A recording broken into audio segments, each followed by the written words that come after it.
Saya, kalau Mas Anies kenapa dia semangat maju? Karena dia nggak ada pilihan, Bang. Iya, iya. Kalau dia nggak maju pilkada gubernur, dia nggak punya apa-apa, 5 tahun dia nggak punya posisi politik apa-apa, Hilang udah. tenggelam dia. Kan pilihannya nggak ada ini. Iya. Assalamualaikum warahmatullahi wabarakatuh. Jumpa lagi dengan channel Rumpi Demokrasi. Jangan lupa untuk di subscribe, like, dan tulis komentar kalian ya.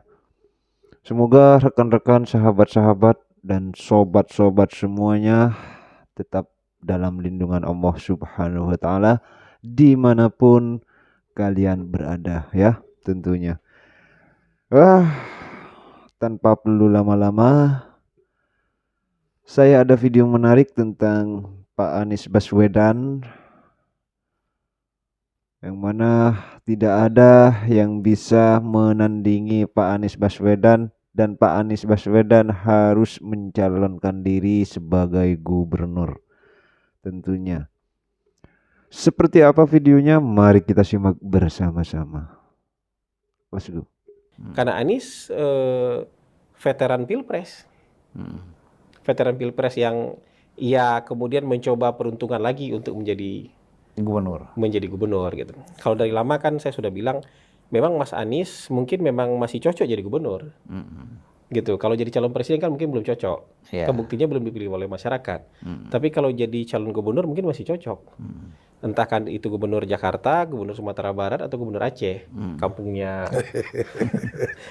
Abang ini cocok di tiga tempat ini cocok. Saya sudah mengusulkan untuk maju di Aceh. Di 3 tempat ini cocok lah. Di 3 tempat ini menurut saya cocok. Jadi tapi lagi-lagi menurut saya animo pembicaraannya sekarang juga sebenarnya coba lihat. Menurut saya belum konklusif kan siapa yang akan menjadi calon lawannya Anies. Iya. Anies secara de facto, kayaknya belum de jure nih. Iya. Secara de facto sudah digadang-gadang nih. Dan memang hasil survei pasti dia bagus. Iya. Kemudian orang juga akan mikir-mikir untuk ngelawan Anies kita kira-kira sanggup apa enggak. Walaupun ada nafsu, ada niat segala macam, tapi keraguan menurut saya juga cukup tinggi deh Bang. Iya. Ketika untuk melawan Anies sebagai calon gubernur, ada keraguan juga di semua pihak menurut saya. Iya. Pihak yang ingin mencoba menantang Anies ya pasti ada keraguan juga untuk nantang kita tempur, kalah nggak nih kita gitu. Apalagi orang yang ngerasa seatnya lebih pasti, misalnya kalau saya di Jawa Barat lebih pasti seat saya nih. Lebih pasti menangnya nih daripada tempur di DKI misalnya kayak gitu. Jadi ada banyak pertimbangan. Nah, apakah Mas Aniesnya sendiri akan melaju jadi calon? Ya tetap wallahu alam. Iya. Mau gimana kan sekarang misalnya PKS kan tidak bisa mengusung sendiri. Nggak bisa. Abang sudah bilang misalnya kalau ini pasangannya adalah Anies dengan Sohibul Iman, iya kan nggak bisa ada tamu kalau kayak gitu, nggak bisa ada teman kalau kayak gitu. Karena kan kalau teman lain masuk dia butuh kompensasi juga. Iya. Gitu. Kompensasinya kalau nggak berupa posisi kan ada berupa tebusan yang lain. Nah kayaknya kan yang paling mungkin dikasih kan kompensasi posisi. Cawagup. Jadi kalau mau ada teman lain yang masuk kan tentu ada kompensasi kayak gitu. Jadi menurut saya diskusinya masih akan panjang gitu. Dan saya juga bingung kenapa PKS mencalonkan di awal-awal begini kemudian seperti nutup pintu buat yang lain gitu loh. Nah, yang terakhir saya ngelihat apakah ini pasti kan terkait dengan konteks koalisi di level nasional formasi pemerintahan nih. Apakah Kim misalnya menjadikan Pilkada DKI sebagai bagian dari syarat koalisi di tingkat nasional. Misalnya begini, ketika Nasdem dan PKB mau gabung, apakah Pilgub DKI, Pilgub Jakarta ini jadikan bagian dari persyaratan gabung? Kalau Anda masih dukung itu, ya kita nggak sama-sama di nasional. Silakan, tapi nggak apa-apa. Anda silakan maju di DKI, tapi kita nggak sama-sama di tingkat nasional. Atau gimana? Menurut saya diskusi itu pasti ada. Iya. Jadi makanya sekarang menurut saya yang firm itu baru PKS menurut saya. Kenapa firm PKS? Berarti tingkat nasionalnya PKS emang nggak diajak Bang. Iya. Tapi kalau PKS diajak misalnya dan ada harapan buat masuk, ini pasti jadi bargaining nih. PKS nggak akan dengan segera dan secepat ini untuk mengajukan nama Anies menurut saya. Kalau yang lain itu berarti Nasdem belum, PKB baru di level DPW, kan belum DPP-nya, baru di level DPW, ya berarti masih ada negosiasi untuk bergabung di level nasional. Mungkin, ini dugaan saya. Mungkin ada negosiasi kayak gitu, bahwa persyaratannya kita harus kompak nih, Kalau kita harus kompak namanya siapa? Yang kayak gitu. Tapi menurut saya juga di tengah kemelut yang kayak gini, Anies juga mungkin cari jalan, Bang. Cari jalan untuk menjadi minimal menjadi bagian yang tidak bermusuhan dengan Pak Prabowo, mungkin aja, Bang.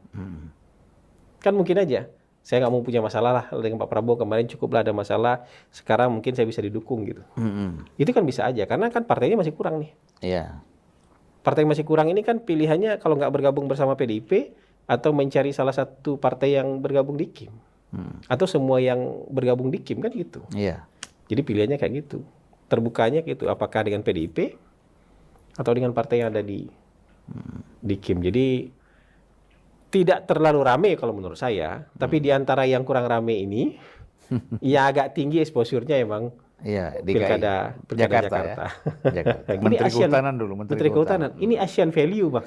Iya, Presiden partai. Jadi Anies itu juga mengikuti Asian value, Bang. Bahwa ini nilai-nilai Asia yang kemudian bisa diterima, Bang. Iya. Dan dia mengerti itu. Dia mengikuti pola pikir masyarakat. Jadi menurut saya Anies maju jadi calon gubernur minimal di 3 provinsi tadi, DKI, Sumatera Barat, Aceh, bisa diterima, Bang. Iya, iya. Nah, karena bisa diterima itu karena ketokohannya sudah besar, orang yang mau jadi lawan dia kan gitu. Mikirnya antara dua nih, Bang. Kalau orang yang mau cari leverage itu, saya mau lawan Anies, kenapa? Saya ngelawan Capres nih. Kalau kalah pun saya nggak apa-apa. Ya, yang saya lawan Capres. Karena yang saya lawan mantan Capres nih. Kalaupun kalah, wajar saya kalah. Ya. Tapi kalau orang yang sangat-sangat pragmatis, misalnya lihat, kalau ngelawan Anies kan peluang menangnya tipis. Kalau menurut saya, Bang, kalau tahun depan Pilkada DKI, Bang, banyak yang berani nantang Anies, Bang. Iya, iya, iya. Kalau hari ini, Bang, orang masih capek pilkada, masih capek pilek sama pilpres, Bang. Isita sudah terkuras juga kan? Udah terkuras semua. Ada yang jadi calon anggota DPR, gitu. Saya udah habis banyak nih. Saya habis pilek nih, banyak habis juga. Atau misalnya saya sudah 2 tahun nih, jadi nggak jadi pejabat apa-apa, nggak punya apa-apa lagi, saya buat maju, bisa juga begitu. Tapi kalau tahun depan menurut saya, yang pernah jadi calon anggota DPR sudah kembali pulih tenaganya.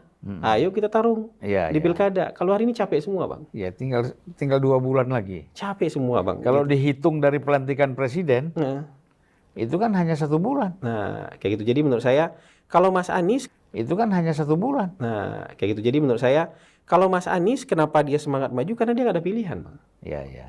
Kalau dia nggak maju pilkada gubernur, dia nggak punya apa-apa. 5 tahun dia nggak punya posisi politik apa-apa. Hilang. Tenggelam dia. Kan pilihannya nggak ada ini. Iya. Nah, gitu. Ibaratnya kalau di dalam pemusik itu hilang dari belantika musik. Hilang dari belantika musik. 5 tahun nggak nyanyi-nyanyi, selesai. Muncul lagi kan tentu susah. Ya. Jadi menurut saya pertimbangan ini lebih banyak kepada pertimbangan teknis. Kalau tahun depan yakin saya banyak yang berani nantangin, Bang. Karena udah pulih tenaga ini, Bang. Iya, iya. Kalau sekarang capek semua, termasuk partai-partai lain capek. Yang memunculkan, mau ngedorong dengan tenaga yang baru. Sebenarnya kan Jakarta ini sebenarnya mau menerima sosok yang baru dan fresh. Asal menarik. Iya. Pak Jokowi itu kan sosok baru, fresh, menarik ketika itu. Iya. Anies Baswedan juga begitu, Bang. Sosok yang tiba-tiba muncul, baru, menarik, fresh. Bisa seperti itu. Iya. Nah, tapi kalau sekarang, sosok-sosok yang kita harapkan itu capek semua. Iya.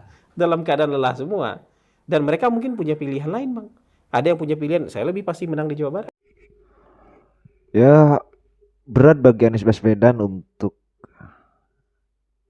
Pilkada 2024 tahun ini. Karena apa? Alasannya adalah beliau, Pak Anies Baswedan, baru saja mencalonkan presiden, dan bukan tidak mungkin sih partai-partai yang lain selain PKS condong untuk memikirkan 2 kali untuk gabung ke Anies Baswedan. Benar yang dikatakan oleh Bung Hasan Nasbi ini, kalau misalkan salah satu syarat yang ditawarkan oleh Partai Koalisi Indonesia Maju, yaitu tidak boleh mendukung Anies atau tidak boleh berkoalisi dengan Anies Baswedan, kalau untuk posisi nasional, kita bersama-sama berjuang secara nasional begitu, maka susah juga untuk PKB, Nasdem atau PDIP untuk menerima ajakan dari Anies Baswedan. Nah, bagi saya Anies Baswedan ini juga terlalu dipaksakan untuk maju di DKI Jakarta karena beliau itu baru saja mencalonkan sebagai capres. Seandainya ini luka masih belum sembuh, sudah mau luka lagi, gitu loh. Jadi intinya, Anies Baswedan kalau tidak mencalonkan, beliau bunuh diri. Kalau tidak mencalonkan di DKI hari ini, beliau secara 5 tahun harus puasa dan bisa saja nama Anies Baswedan akan tenggelam di kancah perpolitikan nasional ya. Oleh karena itu, Pak Anies Baswedan tetap mencalonkan diri sebagai DKI Jakarta. Apalagi survei dari Pak Anies Baswedan itu sendiri masih sangat tinggi di Jakarta itu. Nah, dan juga Pak Anies Baswedan, ya memang faktanya Pak Anies Baswedan masih tinggi ya dan masih kuat suaranya di Jakarta. Tapi tidak menutup kemungkinan ketika ada calon yang baru, partai membawa calon yang baru yang bisa saja menyaingi surveinya Pak Anies. Katakan saja seperti Pak Andika Perkasa. Terus yang lain-lain, kan sampai hari ini masih belum ada isu yang pasti di Jakarta. Yang pasti itu hanya Pak Anies dan Sohibul Iman yang ditawarkan oleh PKS ya. Cuma selain itu masih belum ada. Ridwan Kamil juga, Partai Golkar sejauh ini masih harus mikir 2 kali ya. Saya bisa menang apa tidak lawan Anies Baswedan gitu. Ya benar. Terus juga Hovifah, Risma dan yang lain-lain juga masih mikir 2 kali. Saya bisa menang apa tidak melawan Anies Baswedan. Kalau Pak Andika, kalau Pak Andika Perkasa ini orang baru di kancah perpolitikan ya. Bisa jadi PDIP melihat tensi politiknya atau survei politiknya di DKI Jakarta. Kalau bisa menang di DKI Jakarta ya bisa jadi nanti menjadi tokoh nasional dan bisa jadi akan calon presiden juga di 2029. Nggak ada yang tahu kan gitu. Ya itu saja mungkin pemaparan dari saya. Silahkan disimak. Video panjangnya ada di channel Zulfan Lindan Unpacking. Terima kasih. Salam waras. Assalamualaikum warahmatullahi wabarakatuh.